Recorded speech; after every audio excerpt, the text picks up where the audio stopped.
Penny Pennington with Edward Jones, but you're also on the board here at the Danforth Center.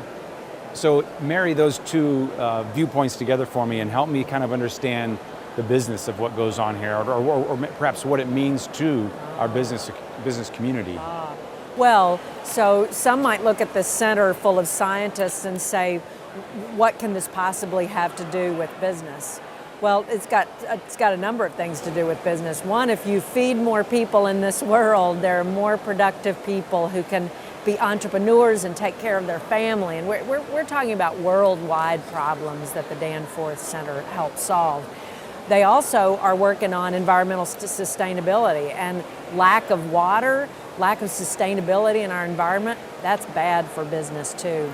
So the Danforth is really working on some of the world's biggest problems and bringing together some of the best science that then can turn into for-profit organizations. And that's what Bridge Park is out back, where they take basic bench science and then determine how we can put that to work for companies that can get into the lifeblood of the economies of our nation and other nations in the world.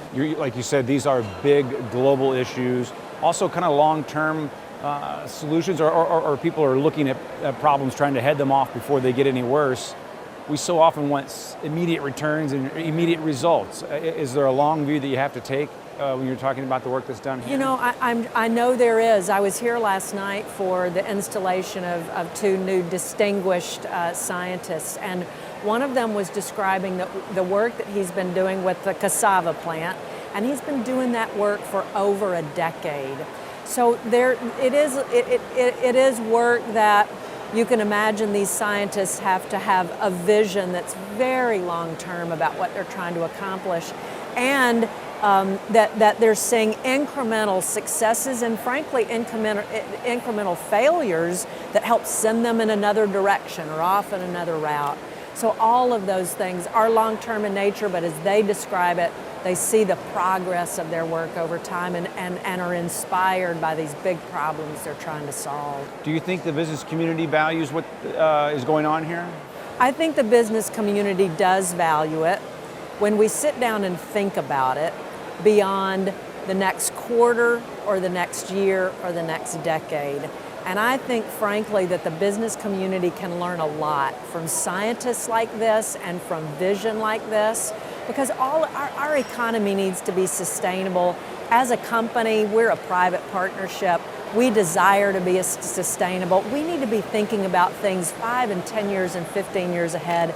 And sometimes business can fall into the trap of looking just a quarter ahead or maybe just a year ahead. So I think we've got a lot to learn actually from the role models that the Danforth sets for us and that these scientists set for us. What excites you about being involved with the Danforth Center?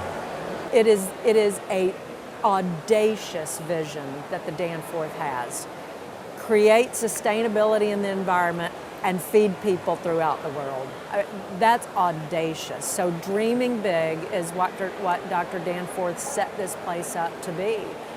And that it's here in St. Louis, it's a gift. He says it's a gift to the world, but it's right here in St. Louis. So the scientists that are here, their families who are part of this community, it's a jewel as for the world and for St. Louis. Yeah, as big as those goals are for the world, it sounds like it's enriching our region. Oh, it absolutely. Beyond the science that's being done here. You're right. So these scientists who have moved to St. Louis with their families from all over the world, they bring with them creativity and innovation, and they're part of our community, and the ripple effect of their smarts and their creativity, what their families are bringing here, it's great for our community.